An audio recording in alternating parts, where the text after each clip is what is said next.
Welcome to Free Thoughts. I'm Aaron Powell. And I'm Paul Meany. Joining us today is Catherine Wilson. She's a visiting presidential professor of philosophy at the Graduate Center at the City University of New York and author of the new book, How to Be an Epicurean, The Ancient Art of Living Well. Welcome to Free Thoughts. Thank you. Between Stoicism, a bit of Aristotelianism, Epicureanism, even Buddhism in a certain way, ancient ethics seems to be really hot right now. Everyone is into it. There's lots of how the Stoics can help you hack your morning sorts of articles. What's going on there? I think it's two things. One is we've been flooded with self-help books. Every time you go through the airport, there's a big rack of them, how to fix your life and solve all your life problems and get ahead in your career and make millions in real estate. And at the same time, moral philosophy has become so technical that very few people understand what anybody's talking about outside of their quite narrow specialism. Whereas ancient philosophy is really pretty accessible. They were talking to each other. They were talking to students. And people find this deeper than self-help, but at the same time applicable to problems in their own lives. Was their project then? I mean, so there's it's easier to just pick up and read. Well, not Epicurus because we don't have much, but later thinkers articulating these ideas. But it's relatively easy to pick these guys up, and it's much more complicated to pick up a treatise on metaethics that just came out from Oxford University Press today. But is there something also about the nature of their project, like a difference between the way that they're approaching philosophical questions of, in this case, living well, than the way that we tend to think about it today?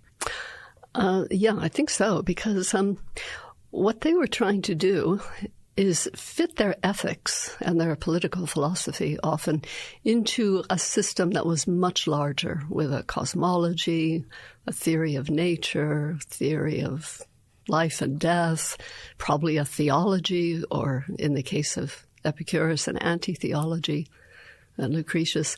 And philosophers today don't try to do that. In fact, you'd look very eccentric if you try to write a theory of everything.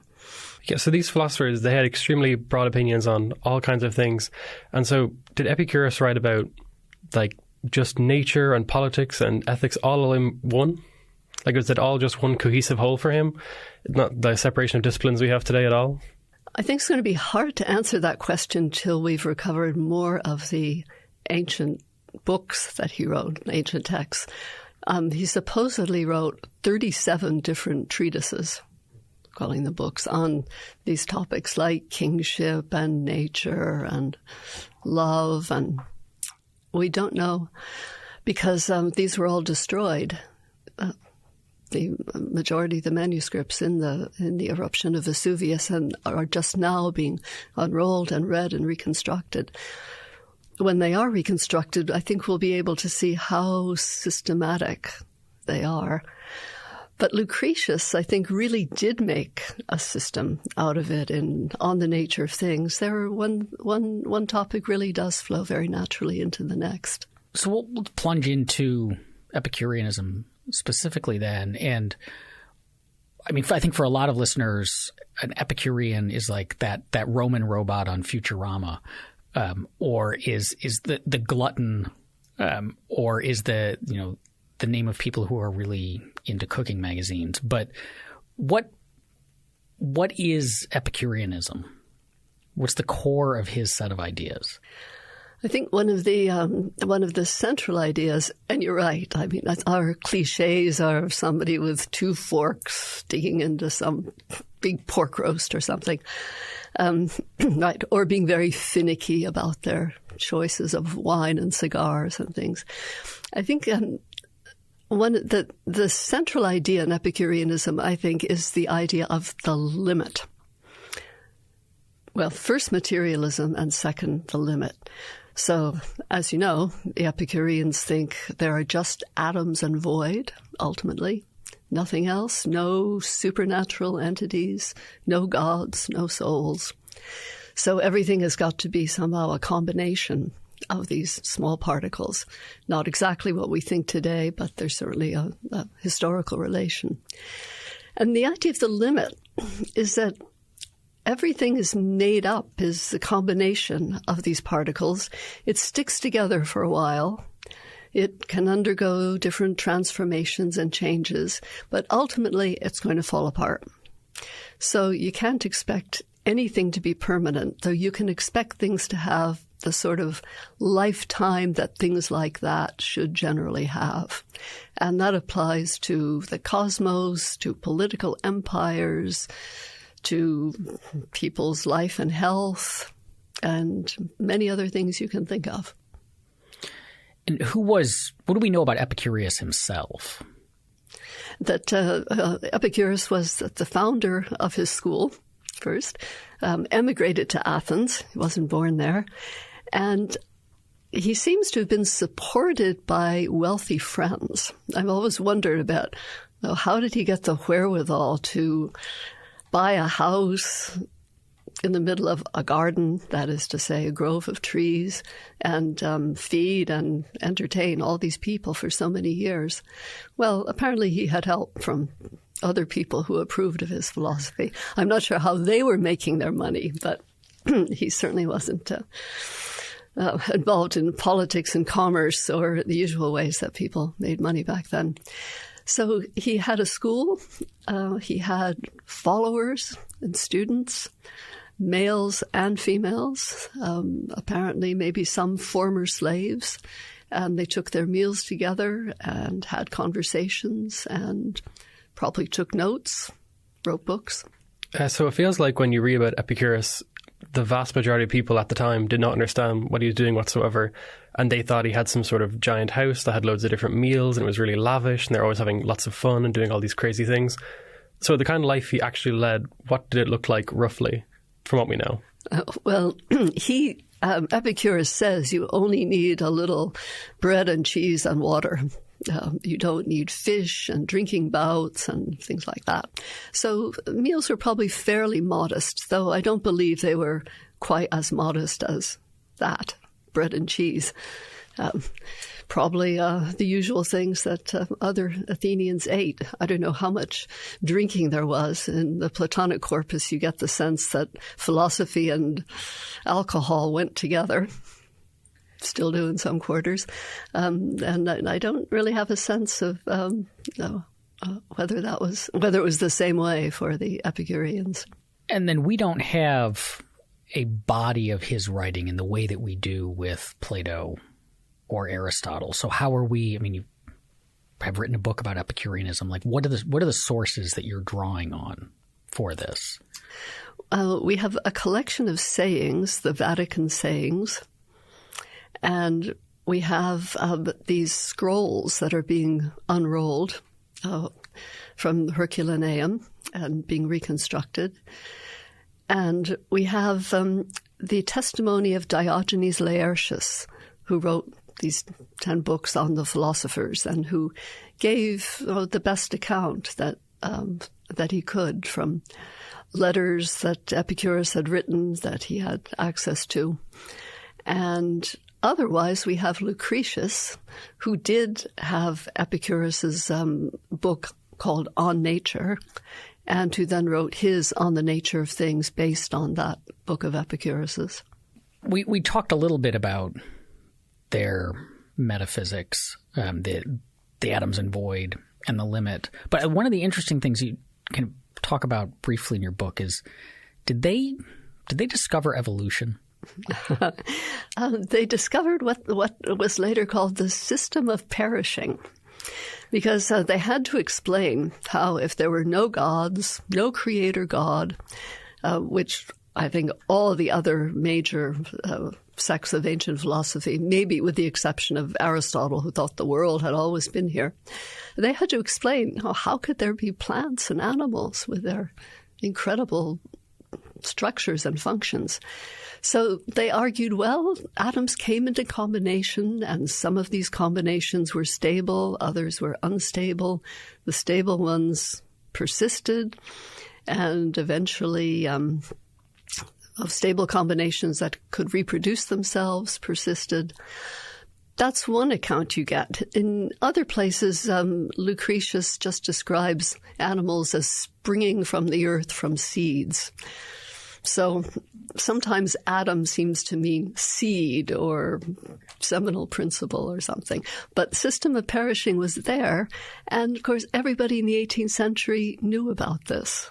Well, everybody who was interested in this problem, if God didn't create plants and animals, who did?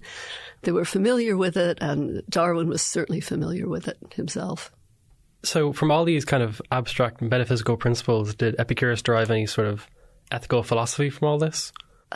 Yes, very much so. Because of the principle of the limit, we're all going to die. That's the end. There's going to be no reward and no retaliation for our good or bad deeds. So what should we be doing? We should be trying to enjoy ourselves by avoiding the sources of pain in ordinary life as much as possible. And we should also avoid harming other people. I think at some point, Epicureanism got to be seen as a selfish, egoistic philosophy, but it really wasn't at the beginning, because that prevention of harm principle was really quite fundamental. Where does that move from, so we're all kind of limited beings that are going to die, to so I can see how you get from there to, like, you should pursue happiness for yourself because you only get so much time, and you're not, make the best of it you can, and you're not going to get rewarded in an afterlife. So you shouldn't really factor that in. So do what's going to be good for you. But how do we get from that human beings is limited to caring about the well-being of others? Is it, so on the one hand, I imagine it like it's good for me to care about you. And to be nice to you because it instills good feelings in me, or I don't like seeing it. It's hard to watch other people suffer, something like that. Or that there's recognizing that you are also a limited being. There's something wrong with making your limited time here suffer. Is it related to those, or how do you get that connection? Yeah, I think that's right. They're really two ways to get at it. And one is the sort of prudential way. So Epicurus thought when you're around people that you know, if you are manipulative, deceptive, untrustworthy, you're going to get social punishment. People will avoid you and they won't interact with you. And that idea became very influential in the 18th century with Hume and Smith, sort of arguing that you don't need a transcendental source for morality because social relations, praise and blame will take care of it. But he admitted that, well, sometimes people do get away with being really terrible friends. People like them anyway because they have other qualities. But this sort of general altruism, right? Why should I care about people who are not my friends, who can't retaliate against me? They're on the other side of the world. And there the Epicureans were not like the Stoics, who thought that benevolence should extend itself from me to the family and further out to the rest of the world. So they didn't really have a theory of universal benevolence or anything like that. But it was easy to get from where they were to utilitarianism, which 19th century writers did, Bentham and Mill especially, just by thinking, what's worth having? Well, pleasure and freedom from pain. If it's so for me, it's so for others. And then you have to add the premise, I suppose, why shouldn't I increase my pleasure at their expense, causing pain to them? And I think that's just it's just another premise that justice is the avoidance of the harm that one person can do to another.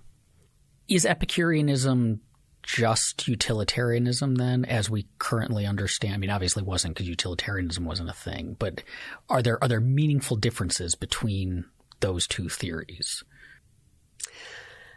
Well, the Epicureans would put it in terms of justice and convention, but I think it is a utilitarian theory, except that as you were suggesting, they weren't really interested in politics. They thought politics is painful. Stay out of it. You don't want the vexation. But if you had to assign them a theory, I think that's the one you would assign them. Why were Epicureans so against going into politics? Lucretius talked all about why you shouldn't do it at this time and whatnot. Why is that the case? Well, look what happens to people. They get mixed up in scandals. They get insulted. They get attacked by their political rivals and accused of incompetence and stupidity and not understanding things and having bad values. I mean, it's really a lot of assault on your personality. And what do you get for it? Well, you might get power or fame, or you might be able to do some good, but they seemed rather skeptical of your ability to do some good. Of course, they're living in Greek and Roman times, and the power sources are not democratic. They have a theory of the state, though, so it's not like they just didn't talk about the political realm in any form. So what is their theory of the state? In both, I think they talk about both as a story of its origins and a theory of its, I guess, legitimacy or authority. That was the theory of the state is, I'm sure, in one of those lost books of Epicurus, because he did write on politics. But it doesn't show up in the materials that we have, as far as I know. And what shows up in Lucretius is the story of humanity's voyage from solitary animalistic existence to civilization, with the inferences that you can draw from it. But the sixth book of Lucretius, describing the plague of Athens, is sometimes thought to be a metaphor for the sick state that is just so corrupt and rotten that it's just going to collapse. So are Epicureans kind of like anarchists, want to go back to the time when there was no political power? Or can we never really go back to that state of innocence we had before? Right. Lucretius is very even-handed. So it says, on one hand, civilization is great. We've got, he would say, sculptures and roads and poetry and things like that. We would probably say drugs and transportation and things like that. So that's wonderful, he thinks. Lots of benefits to living in a technologically advanced society. At the same time, he really feels that virtue has been lost and that warfare, especially, is the great curse of civilization. Would that, though, push to that would push to Paul's point, though, of, I mean, do they connect necessarily warfare to the state in the sense that, so one way to think about warfare would be we need the state to protect us from the warlords, right? And so that would be an argument against going back to state of nature anarchism. But the other possible way to think of it would be that the state is the warlords, right? That the reason we have war is because we have states that go to war. And so therefore the way we would limit war would be to get rid of those things that go to war. So there's like a tension there. Right. Yeah. I think it's really both, because in the history of humanity, you have people maybe fighting with sticks and clubs and things, but nothing terribly bad happens. They just run away at the end of it.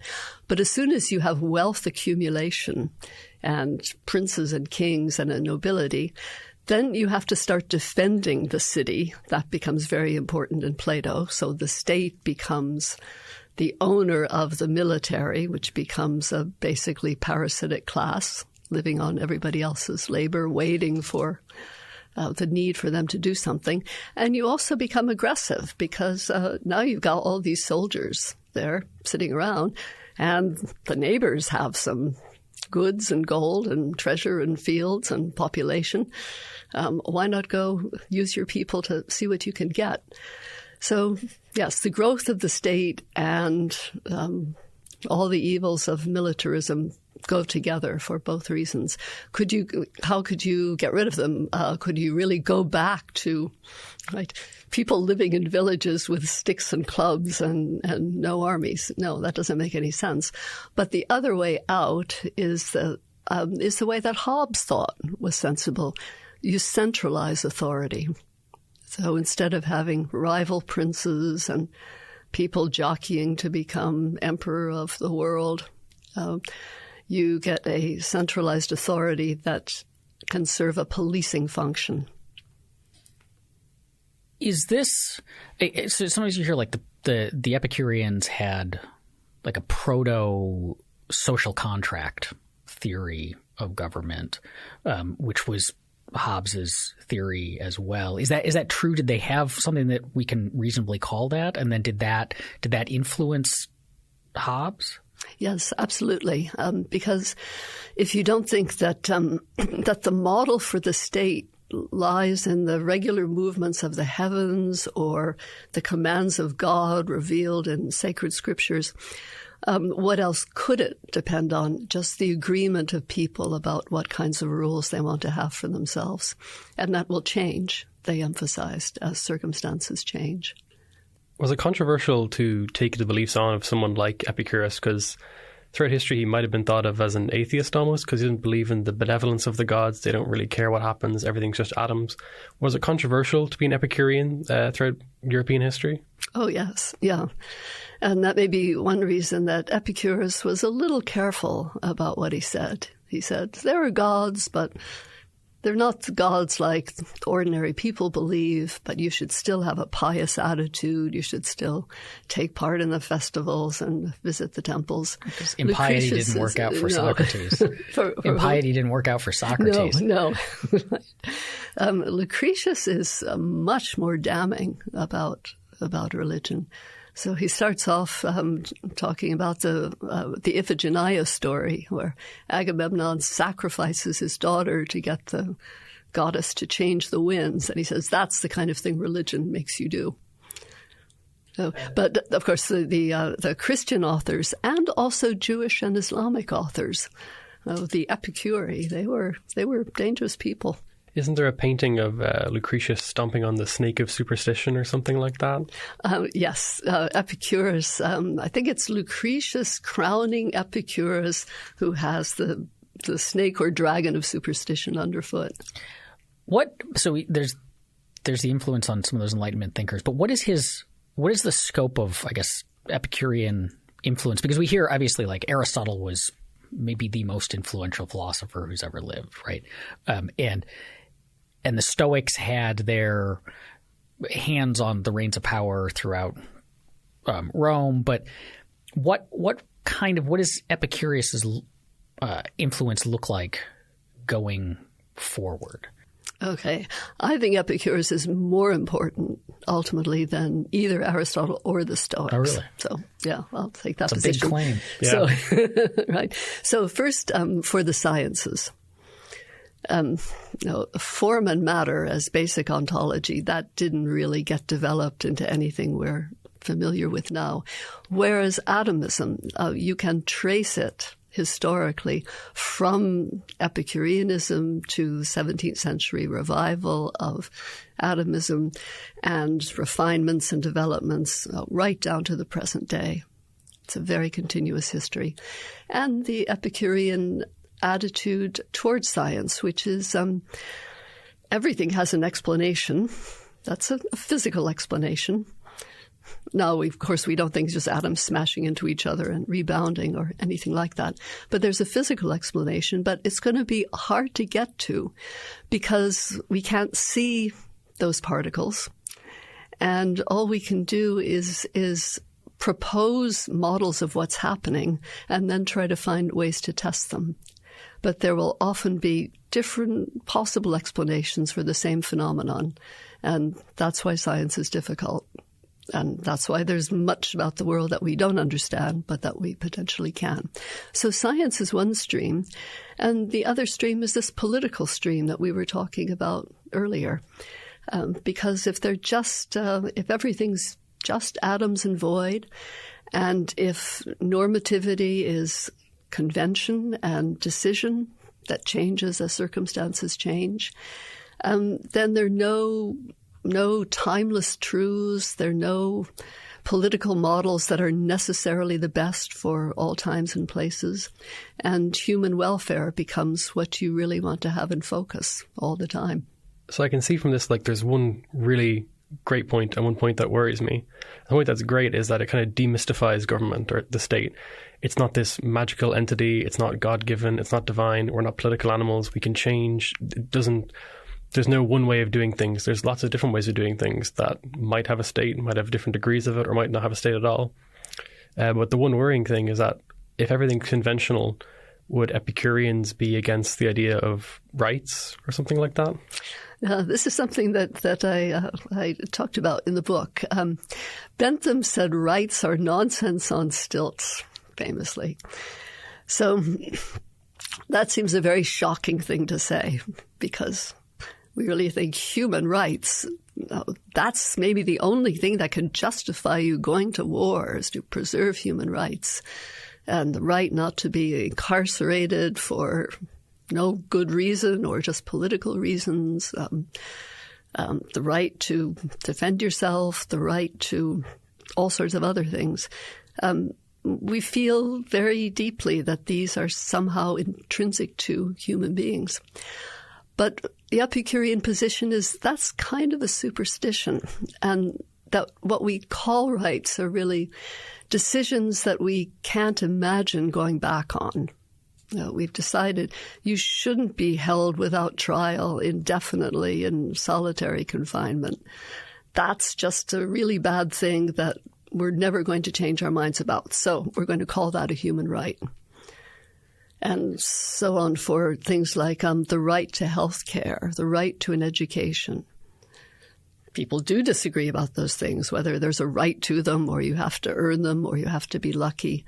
But if you take an Epicurean perspective and you think you have a right to those things, or that people do, then you're saying, well, that's the balance of pleasure and pain is such that those allocations should be made. How does that play into, going back to earlier in the conversation on other regardingness? It seems like at some level you could simply define a right as taking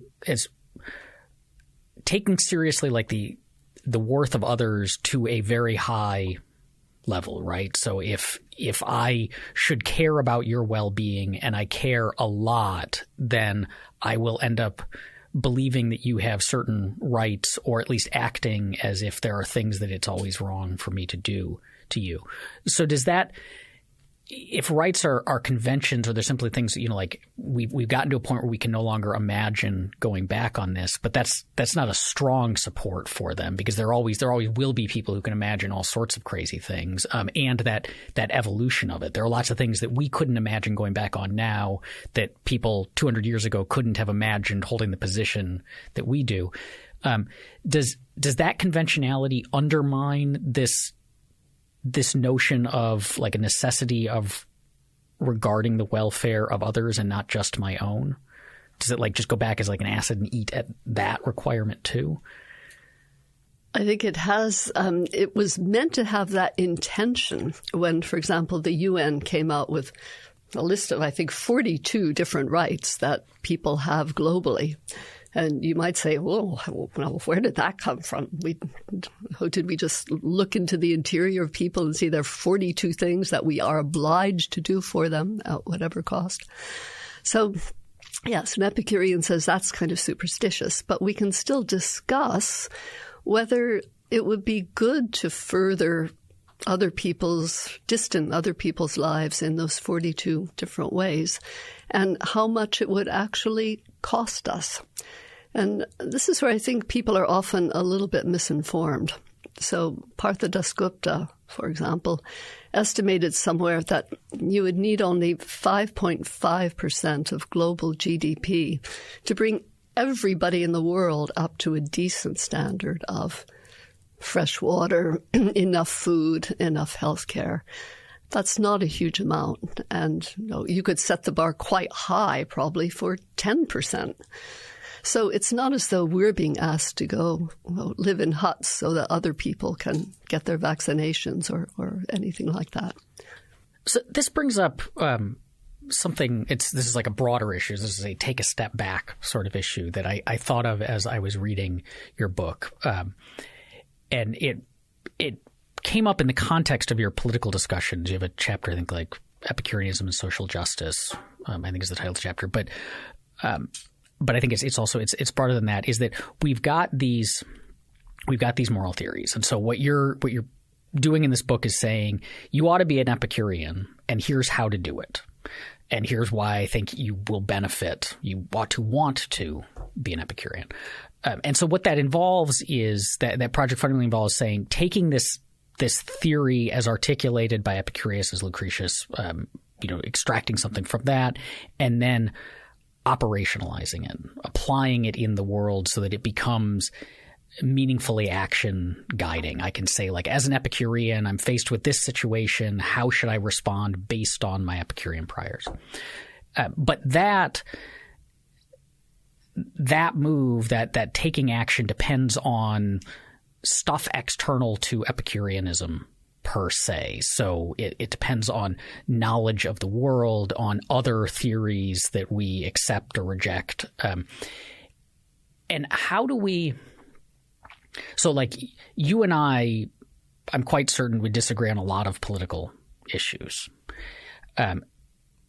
But our disagreement isn't necessarily like we could both accept a certain set of Epicurean priors. Like we should act in ways that are the best interest of ourselves and others. We should, try to help when the costs aren't outweighed and so on.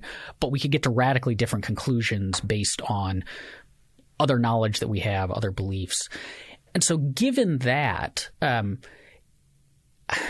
how do we meaningfully like be Epicureans or be any other theory and know how to act rightly in accord with that when we can get to such divergent like actual actions in the world? Does that make sense? Like I'm kind of talking my way through, but yeah, that's right. That's a great question. So, right. So, right. It seems to me quite possible that, say, you would accept that the world is made of atoms and we're all going to die and there are no gods who created things.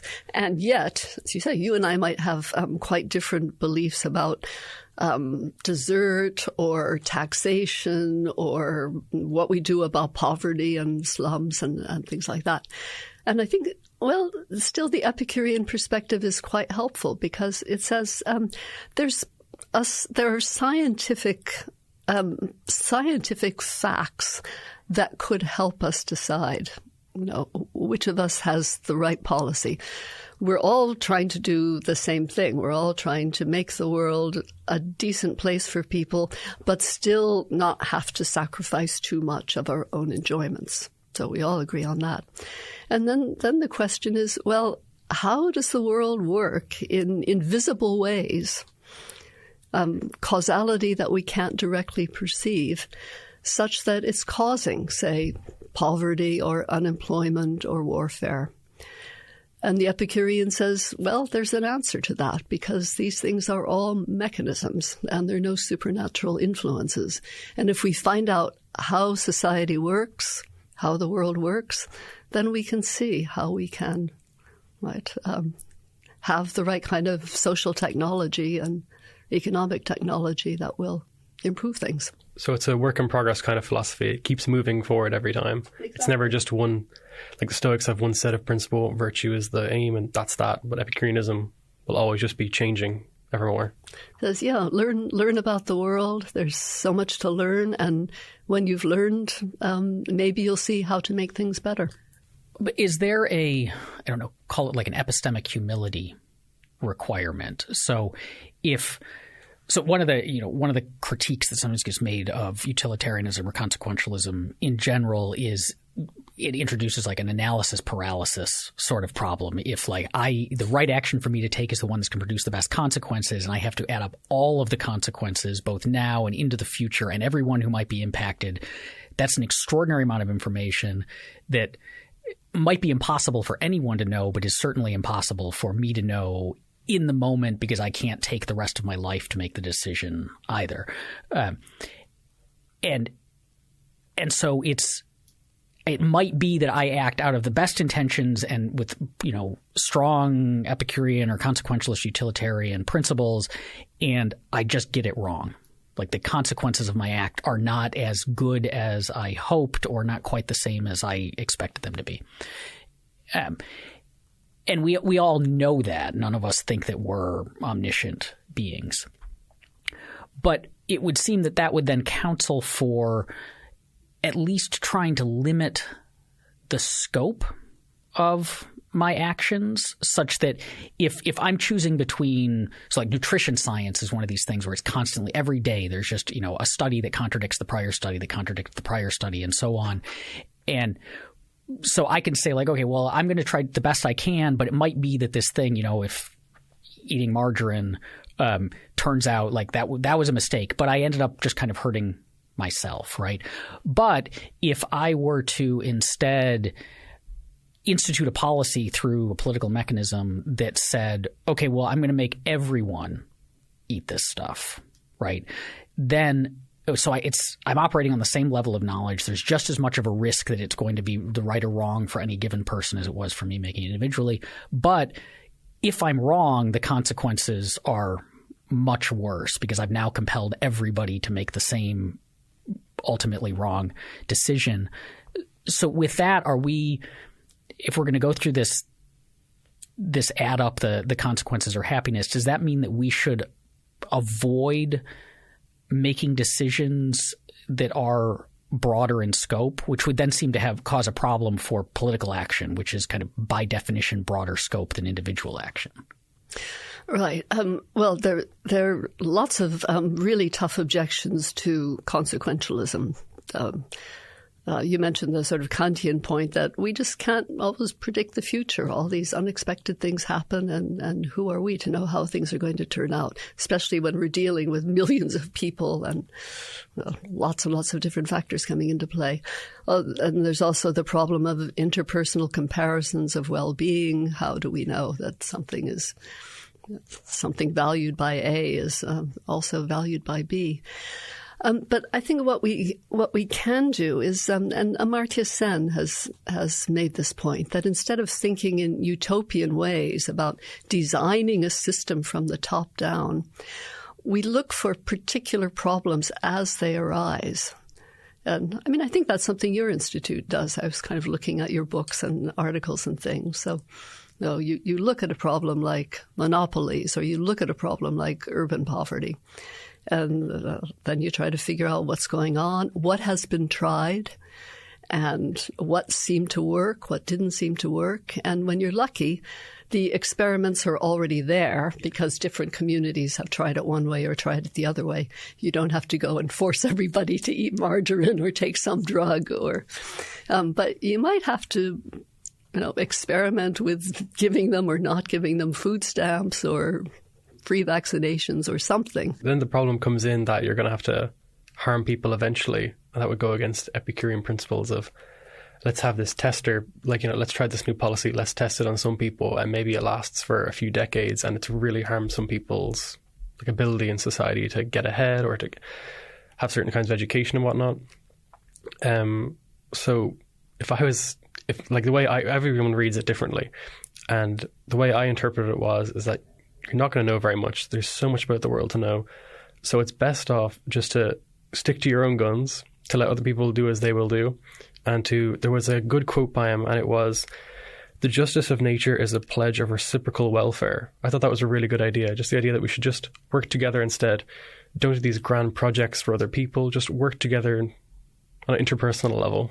That's what I would take from it. I just find there's so many different perspectives you can come out with it from Epicureanism. Mm-hmm. Yeah. You're right that some experiments may harm some people if you do something or you decide not to do something that you were doing. But I think we are seeing the results of some experiments that involve taking things away that really have made things worse. People say that, I live in New York now. People say, New York is so much safer than it was in the 70s. And that's true. I think you're much less likely to get mugged in the street than you were in the 70s. But I'm someone who does a lot of walking around.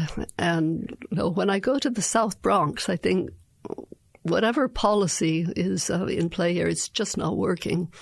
These people are really miserable. The streets are full of trash. They're lying down on the sidewalk, and there's signs saying, don't lie down on the sidewalk. You can't camp here in front of Harlem 125th Street Station. So things are not working, and they're not working in a city that is incredibly rich, because then you go 100 blocks downtown, and it's just money, money, money everywhere. So here it seems to me some kind of intervention is needed, and there were forms of intervention that I think were being done earlier that are not being done anymore. But I think this brings it back to this question of, so this is Epicureanism, and this is a common theme in a lot of the ancient ethics, is that they're doing ethics.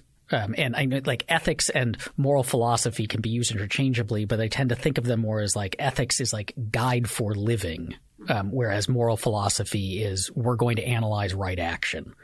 And so it's meant to be a personal ethics. Like, you as the individual are going to act in the world. And so if we're saying, okay, so we're not, we can't, at some level, we can't say like, well, we're going to institute an Epicurean state from the top down, because we don't necessarily know exactly what that would look like, but that's also like not really on the table as an individual. Like as an individual, you just get to do the kinds of things an individual can do. So you can see what's going on in New York, and then you can donate to a particular cause or support a particular candidate or push for a particular ballot measure and vote for or against it. But it's this very like limited thing. And you have to kind of take the world as you find it. And it seems to me that there's a problem there, again, for like the action guidingness of it. There's a worry, I think, that any given ethical theory can become a mechanism for kind of justifying our priors, in a sense. I'm very interested in Buddhism, and have read fairly deeply in like early Buddhist texts. And then I see that Buddhism has become very hip in Silicon Valley and whatnot. But you read these people and they're using, Buddhism to like, well, this is the way I'm running my startup on these principles. Like, well, no, like that's not how it works. Like you're just taking a handful of things and like justifying your priors. And in the political realm, I worry how much the priors are doing all of the work, I guess. So take like poverty. We can say, well, there were programs that were, say, social welfare programs that were giving people money or were supporting, people in certain ways. And so maybe the answer is, the prudent thing to do would be to reinstitute those programs. But we might also say that the reason we see these widespread poverty is because of occupational licensing that's keeping people out of professions by, ending competition for existing people.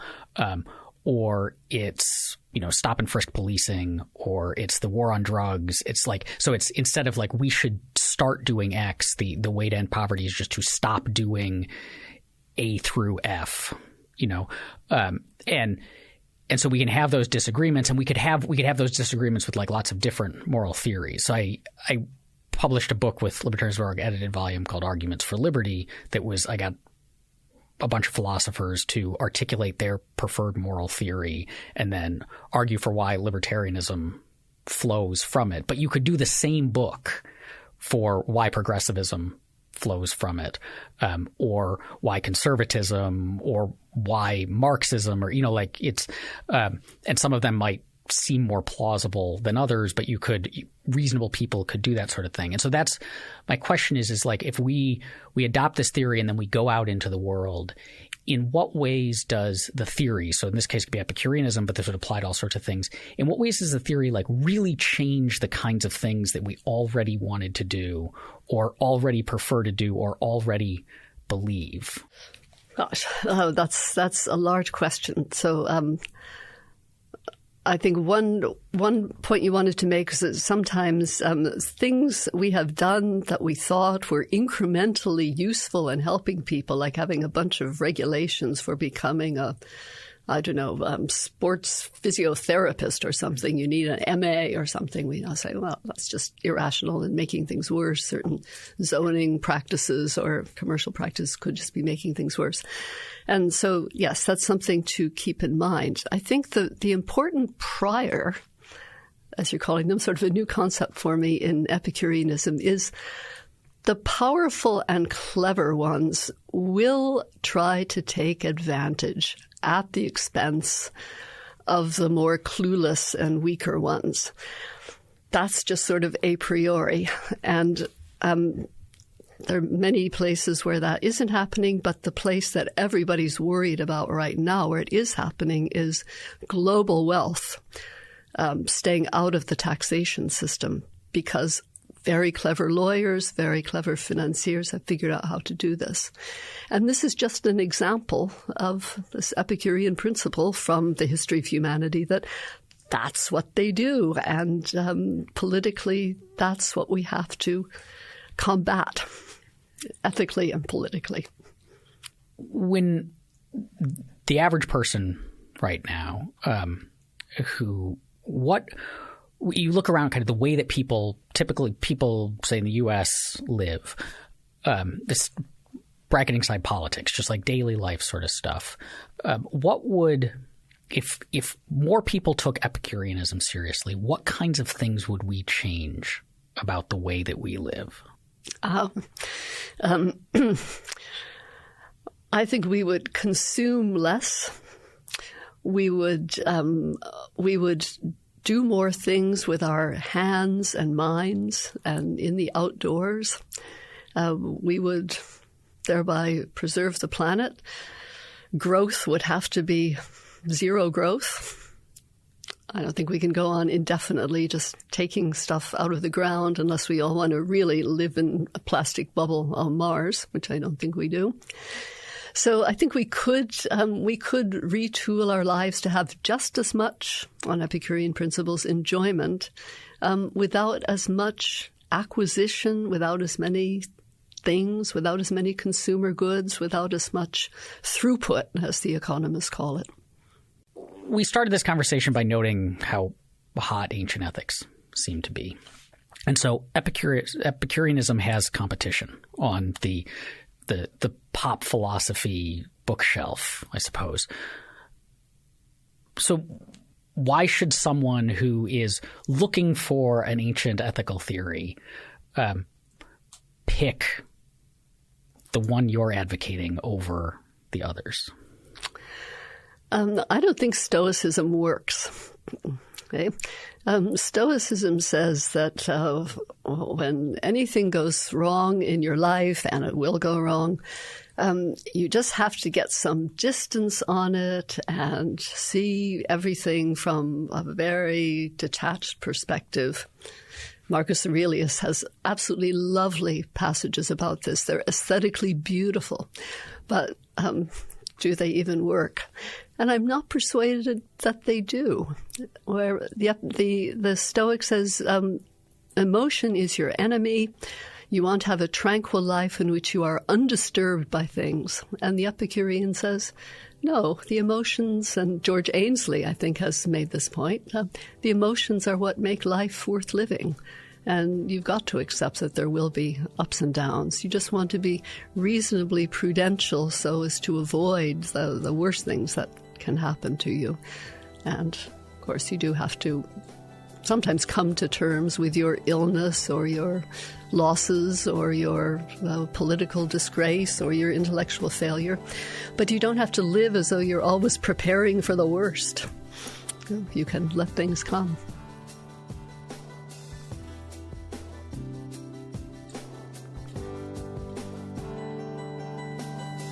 Thank you for listening. If you enjoy Free Thoughts, you can find our Free Thoughts discussion group on Facebook or on Reddit at r/freethoughtspodcast. You can follow us on Twitter at freethoughtspod. As always, please rate and subscribe to us on Apple Podcasts, Spotify, or wherever you get your podcasts. Free Thoughts is produced by Tess Terrible and Landry Ayers. To learn more, visit us on the web at www.libertarianism.org.